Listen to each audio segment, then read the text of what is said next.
Assalamualaikum warahmatullahi wabarakatuh.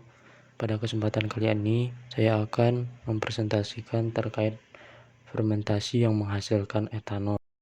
Etanol sendiri memiliki nama lain seperti etil alkohol, grain alkohol, drinking alkohol, dan pure alkohol. Di samping itu, etanol juga memiliki sifat-sifat di mana mudah menguap, mudah terbakar ketika bertemu dengan percikan atau api secara langsung, dan cairan tersebut juga memiliki sifat yang tidak berwarna. Untuk bahan baku proses fermentasi ini dapat berupa bahan mentah seperti monosakarida dan disakarida, contohnya pada gula tebu, tetes tebu. Untuk bahan berpati, contohnya pada padi, jagung, umbi, dan lain-lain. Serta beberapa bahan tambahan selulosa yang mana contohnya seperti pada kayu dan limbah pertanian.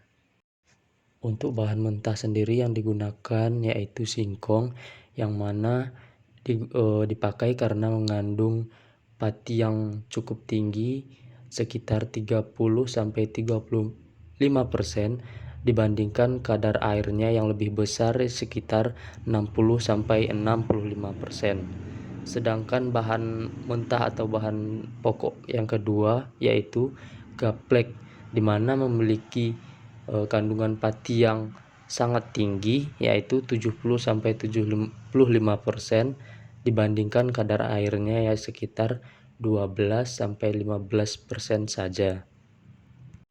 Untuk metode ragi yang digunakan dalam proses fermentasi etanol adalah Saccharomyces cerevisiae yang pada umumnya digunakan, dan juga dapat digunakan Saccharomyces euphorium, Candida utilis, Saccharomyces anamensis, Schizosaccharomyces pombe.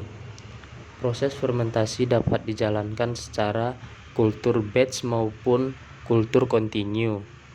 Fermentasi secara batch membutuhkan waktu sekitar 50 jam dengan pH awal 4,5 dan suhu 20-30 derajat Celcius untuk menghasilkan yield etanol 90% dari nilai gula teoritis.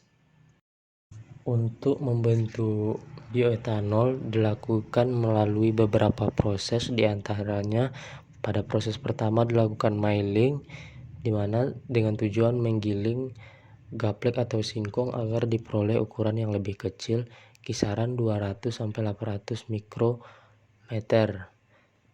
Yang kedua yaitu liquefaction, di mana dengan tujuan memecahkan molekul pati yang kompleks menjadi molekul yang lebih sederhana dengan bantuan enzim alpha amilase. Tepung gaplek atau singkong dimix dengan air, kemudian dipanaskan 2 jam dengan suhu 90-100 derajat Celcius.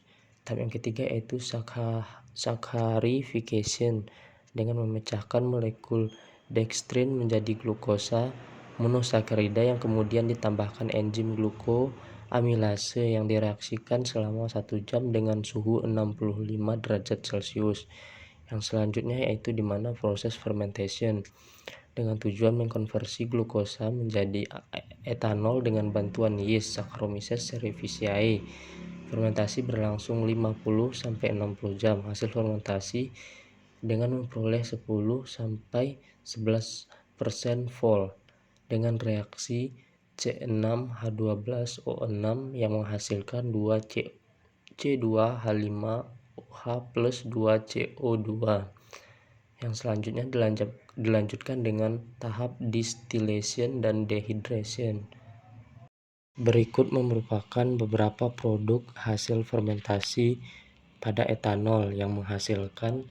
Yang pertama itu prime grade etanol 96%, fine grade etanol 95%, anhydrous etanol 99%, industrial alcohol 90%, fusel oil, spesol 10M, spiritus, etanol denatured, bitrate, dan N-hexane.